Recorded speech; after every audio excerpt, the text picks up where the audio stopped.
Baik, seperti yang saya maklumkan awal tadi, pada sekitar jam 11 pagi tadi berlangsungnya sesi sidang media khas perkembangan misi mencari dan menyelamat dari Perth Australia, dan berikut kami siarkan kembali rakaman penuh sidang media berkenaan. Kita saksikan. Now, from now on, I intend to hold regular media briefings in regard to the missing Malaysia Airlines flight MH370 in this location. Let me start with today's search. Up to 10 military planes, 4 civil jets and 9 ships will assist in today's search.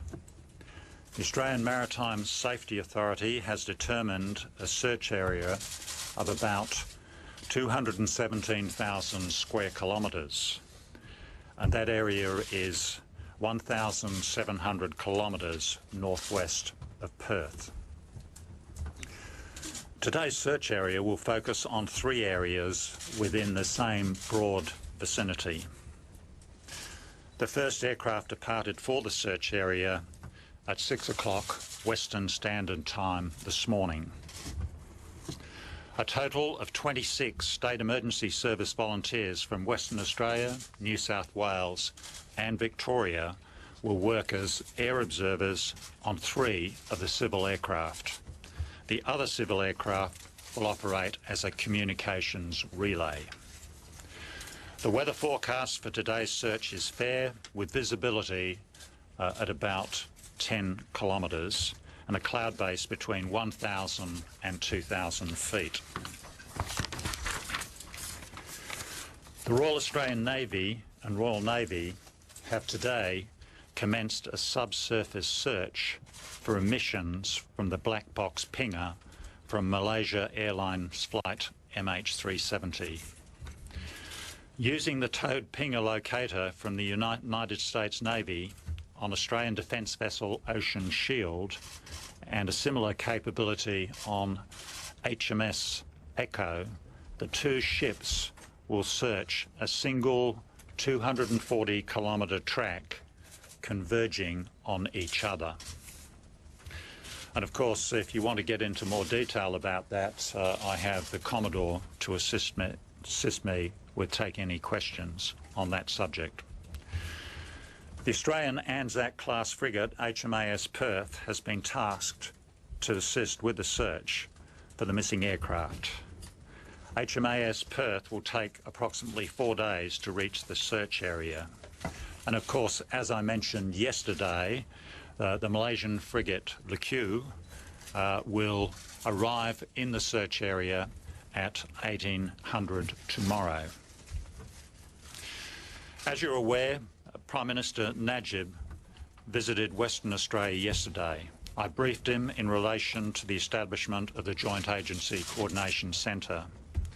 Prime Minister Najib announced that Australia has accepted Malaysia's invitation to participate as an accredited representative in the investigation, and we will continue to work closely together to draw up a comprehensive formal agreement.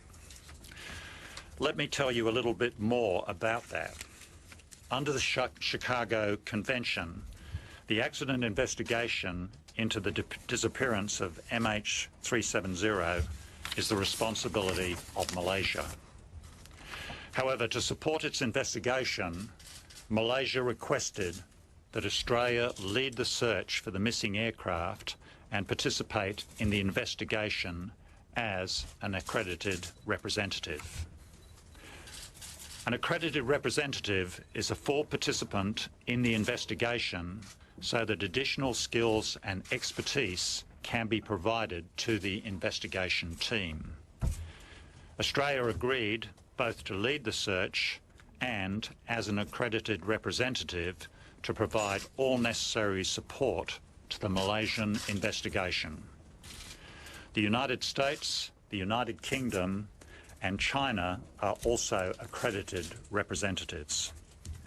An Australian team of 4 senior investigators is currently in Kuala Lumpur with backgrounds in aircraft operations, aircraft maintenance, aeronautical engineering and human factors. This team also ensures that relevant investigation information, such as the complex calculations of the aircraft's likely flight path, is fed into the search strategies and the tasking of search aircraft and ships.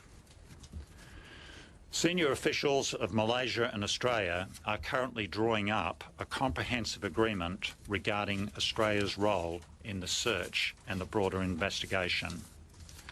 This agreement will set out such matters as the critical decision points in the search, the handling of accident victims, the custody and analysis of the aircraft wreckage, and the downloading of information from any flight recorders that may be recovered. Yesterday, I advised that based on the continuing flow of information, the search area was adjusted to move the area a little bit further north. There is nothing unusual about this. Day by day, the Australian Transport Safety Bureau continues to refine the area where the aircraft may have entered the water, based on continuing groundbreaking and multidisciplinary technical analysis of the satellite communications and aircraft performance passed from the International Air Crash Investigative Team. I might add, these are experts, the leading experts in the field in the world today. This means the search area will be adjusted on a semi-regular basis. I would also like to let you know that yesterday I had the opportunity to meet with the CEO of Malaysian Airlines. We had a very constructive meeting, and I am pleased with the way arrangements are progressing. The West Australian Government is also working to ensure all the necessary arrangements to support the families are being put into place. The West Australian Premier, Colin Barnett, has conveyed to me the importance he places on hosting the families and the very good assistance that he intends to provide to them when they arrive in Perth. On Monday, I was asked a question at the press conference as to which ships are carrying helicopters. Let me just provide you with those details now. HMAS Toowoomba has an S-70B2 Sikorsky Seahawk embarked. HMAS Success has an MRH-90 helicopter embarked. The Malaysian frigate Lecu has a Super Lynx 300 helicopter embarked. The People's Liberation Army Navy has deployed 6 military ships in the search area. One is a landing helicopter dock that has up to 6 helicopters embarked. The Chinese Polar Supply vessel has an embarked helicopter. That concludes my introductory remarks. We're now ready to take any questions that you might have. Yes. Did you get any information from Malaysia, which is about the case has been turned into a criminal investigation, especially it is reported some fruit has been planted by some explosive devices. Did you get any information about that? We are focused very much on the search for the downed aircraft and to make all the necessary arrangements to facilitate that search and what might follow the search when the aircraft is followed. I've seen the reporting from Malaysia about criminal investigations, but it's not relevant to the work that we have to do here in Australia at the moment in regard to the search and recovery operation. How about the direction of the investigation? If there's a criminal case or non-criminal, any differences in the direction of investigation? I might suggest that I think that's an avenue that you should perhaps pursue with the authorities in Malaysia. because they are the ones who are looking at these aspects Chief Houston, of investigation. Paula Newton, CNN. Thank you so much for getting us those helicopter numbers. We appreciate that. Yeah. In terms of actually getting to that 240 kilometers, why is the tow pin locator being launched in that area specifically? And I know HMS Echo is also involved. Why pick that area? Well, that area has been picked because on the basis of the analysis, and as you know, it's on the basis of the 6 hours of pings. We have the exchange between the satellite, the MRSAT satellite, and the aircraft on an hourly basis, and then there was an additional ping where we think the aircraft might have run out of fuel. On that, and on an incredible amount of work that has gone on in terms of how the aircraft might have been flown, how it might have performed, a lot of simulation work by various people. The area of highest probability as to where the aircraft might have entered the water is the area where the underwater search will commence.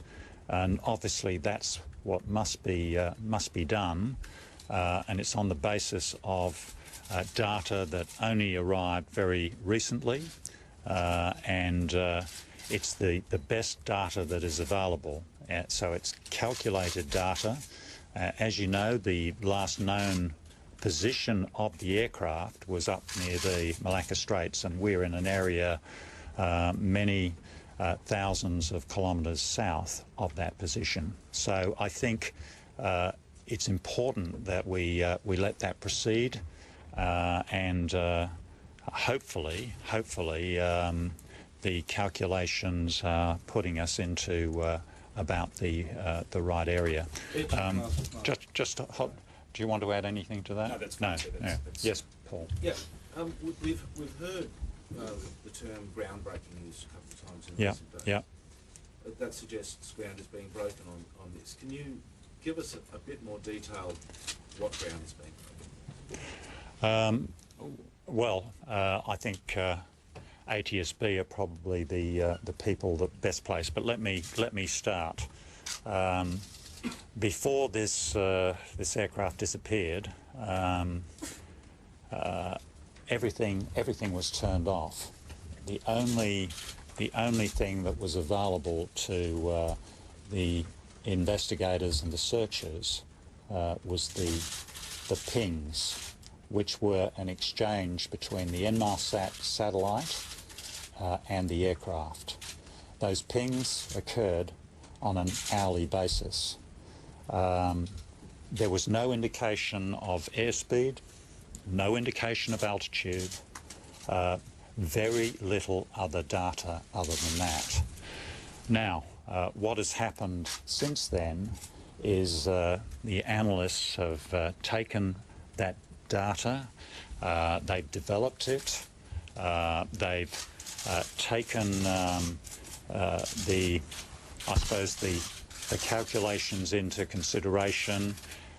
They've looked at how the aircraft might have performed, the likely flight path, the speed at which it might have been flown, the altitude at which it might have been flown, and all of that has been fused to try and determine where the aircraft might have entered the water.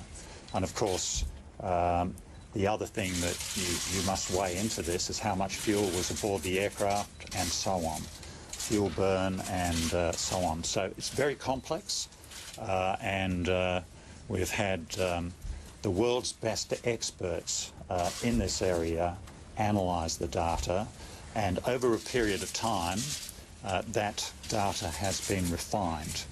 I think we've probably got to the end of the process of analysis, and my expectation is that we're into a situation where the data we've got is the data we've got, and we'll proceed on the basis of that.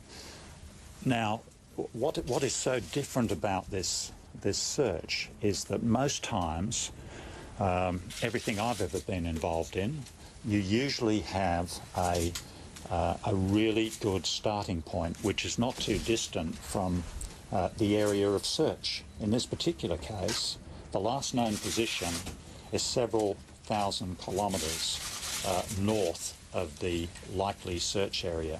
So we're moving into an area we've never been before, and may I say, I think this groundbreaking analytical work has been simply extraordinary, and it gives us, I think, some hope that we will eventually find the aircraft in the area that we're searching. Chief, Yeah. this is Swati from Reuters. Wanted to understand if you could give us a cost estimate as to how much money is being spent overall on this mission. Well, I might come back to you in a future media conference, because it's a lot of money, and I wouldn't be able to put a definitive estimate to you at this stage, but perhaps we can have a look at that and come back to you at a later stage. But Not even how much Australia is spending, if not the overall cost. well, I think at a future conference I might be able to give you some indicator of And how much. Are you planning to put in more TPLs in it, because more toping locators, because the area is vast and time is running out. So, do you think there could be more toping locators that could go on the waters? Well, we've got the towed pinger on the Ocean Shield, which is the Australian vessel with US Navy equipment, the towed pinger, but HMS Echo, the British ship, also has some fairly sophisticated underwater search gear, and we've got a couple of other devices that can assist with the search, which can be dropped from the air. In terms of towed pingers, I don't think we'd be able to get another one in a hurry. These are in very scarce supply, and at this stage there are no plans to bring another one in. So how much time do you think you have before the black box locator battery dies out? Well, on best advice, the locator beacon will last about a month before it ceases its transmissions. So we're now getting pretty close to the time when it might expire. Mr. Clifton, are we getting close to the point where a surface search is becoming futile and we need to purely rely on an underwater search? No, not at all. And let me just say that this is a vast area, an area that's quite remote, and we'll continue the surface search for a good deal more time, because the break if we find a piece of wreckage on the surface, or some evidence on the surface that the aircraft went into the water nearby, that gives us a much better datum to start the underwater search than we've currently got. I mean, the datum we've got is the best available on the evidence that's available right now. But if we were to find debris on the surface, that enables us to perhaps, with the calculation of the ocean drift and all the rest of it, we might be able to come up with a much more definitive datum with which to start the underwater search, or continue the underwater search. Given the time that's passed, how likely is it to find something so close to the surface? Sorry, Given the time that's passed, Yes. is it likely to find something so close to the surface? I think there's still great possibility of finding something on the surface. There's lots of things in aircraft that float. I mean, in previous searches, life jackets have appeared, which can be connected to the aircraft that was lost. In fact, one of the the most famous investigations of all time, when the British Comet jet disappeared over the Mediterranean. The key piece of evidence there was a life jacket. If the black box, the battery use that, and how to continue the searching or locate the black box position, or how to, do you have new equipment for searching? If the black box battery use that?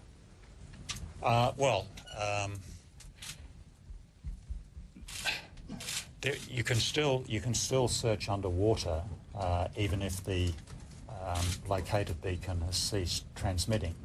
This is where the surface search is so important, because if we find something on the surface, that's going to narrow the search area substantially. Instead of searching over an area the size of Ireland, we might be able to get into an area which is the size of the metropolitan area of Perth, for example. And when you come to the use of the underwater devices, that's going to help immensely. Now, bear in mind, there are other devices on board Ocean Shield. There's a vehicle on Ocean Shield that can be put down into the water and it can go around unmanned at in very deep water for 24 hours to search the ocean floor.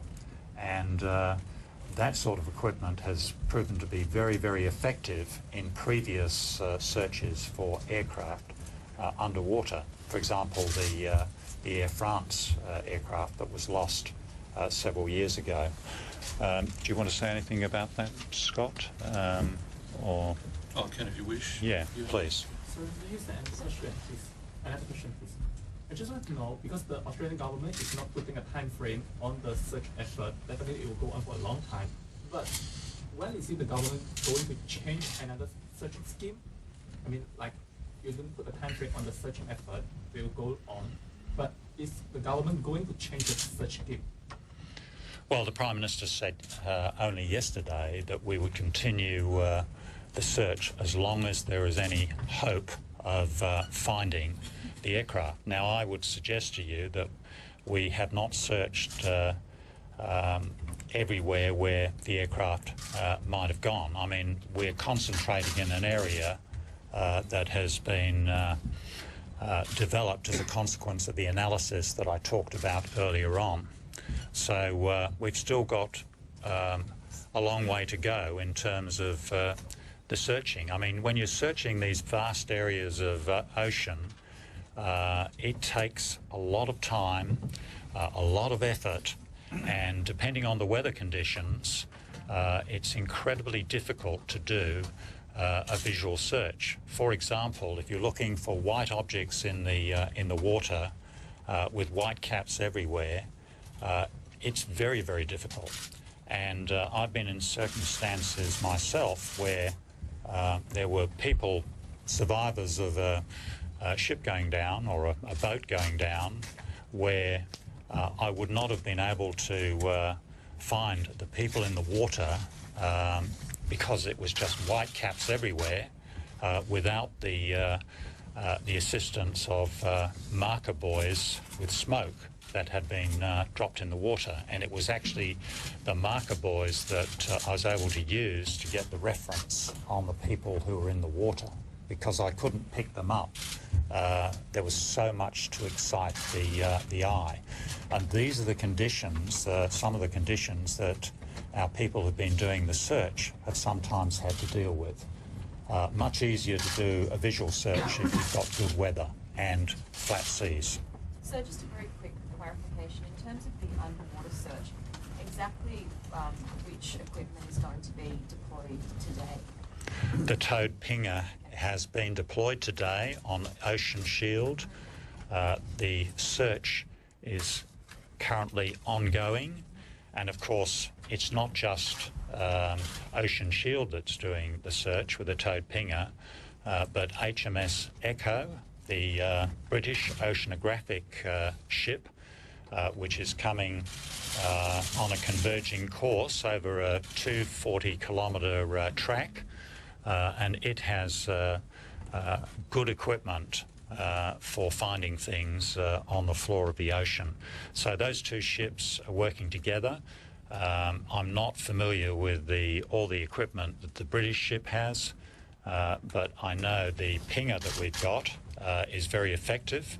And if you want to know more about the pinger, I suggest you have a chat to Captain Matthews one-on-one after this conference. So can I ask you again about satellite imagery?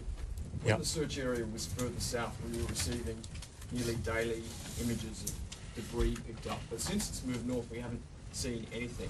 Is there a reason for that, or is there just vast amounts of... We have got a fact sheet that we're going to put out on the use of satellites and the issues around satellite imagery. But fundamentally, I think what we've discovered is that there was an awful lot of debris in the ocean that came from other activities, fishing activities primarily, which was floating around in the area where the satellites were flying over. And as you know, initially we were sort of looking for big pieces of wreckage. One of the things about the Air France search was they found the tailplane. So we're looking for something big, and unfortunately, all the leads we got from the satellites turned out to be other things other than wreckage from the So aircraft. is it fair to say that you're no longer looking for these big pieces? No, we use everything that we can to basically try and find the aircraft and wreckage in the ocean. You've got to use everything that's available, and the satellites continue to be a source of information. But thus far, they haven't found anything that can be connected to MH370. Chief Houston, are you confident that you have all the intelligence information that you need to conduct this search? Have you gotten everything that you need from all the countries involved, including Indonesia? Oh, absolutely. The cooperation, I've never seen cooperation as effective as what we're seeing at the moment. 8 nations out there working as one team to common purpose, because we need to find this downed aircraft, and we need to do everything necessary to get closure on this particular matter. And does that include information that would normally be classified from countries like Indonesia? Well, the information we're getting is giving us a lot of good evidence, and I mentioned earlier on the work the investigative team is doing. That's actually the most crucial material, or the most crucial evidence that's been presented. You know, the Indonesians have been helpful. Everybody's been helpful. Everybody wants to find that downed aircraft, and I don't think anybody is withholding anything in terms of what needs to be done to do the job. And on a technical point, do you see that search area being reduced at all, being narrowed at all in the next few days? We're still talking about, as you said, vast areas. Can you see it reducing by 50% over the next few days? I would not make a prediction, because the search area will be adjusted as required on the basis of the evidence that becomes available. And I might add, that's what happens on every search and recovery, search and rescue operation. You start with a bigger area, and then when you get evidence and you start to be able to refine the search area to a smaller and smaller area, and eventually you find the target, whatever that happens to be. So One more question, and then I'm going to depart. Through the Air France investigation a couple of times. Is that case comparable to this one in terms of the mystery surrounding it at the moment? You know, there are many similarities, but I would state categorically it's different, because the wreckage from the Air France aircraft was found within 24 hours of the aircraft being lost. There were two separate debris fields, 80 kilometres apart, and of course two bodies were also found. Now, this particular set of circumstances, we've gone almost a month. We found absolutely nothing. The other thing that's quite different about this, airliners fly air routes.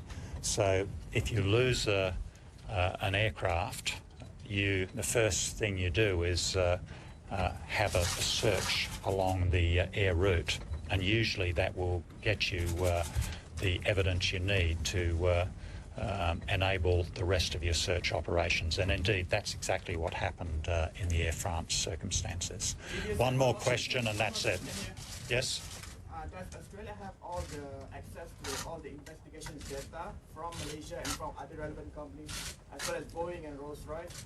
And can it release this information, or who has the right to release all this information to avoid all the confusion and to remove all doubt that the search location is here?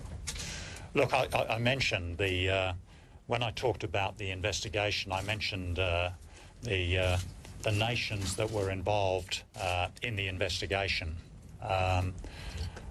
We are getting all the information from that team, currently based in Kuala Lumpur. They also have internet or computer links to all other agencies in the world who might be able to help in these circumstances, including Boeing, Rolls-Royce, everybody who might be able to help us and Malaysia in particular determine what might have happened here. So, you know, there's no problem with the supply of information, and ladies and gentlemen, I just would tell you we are giving you everything that we have available, and we will continue to do so. You have my commitment to that. We will engage you with regular briefings as long as this search continues, and indeed if we find something beyond that, because clearly it's very important that we all know what's going on. So with those words, I will leave you to it, and if anybody wants to engage Captain Matthews, I must insist it be one-on-one. You should see Andrea, and she will arrange it for you. Thank you very much.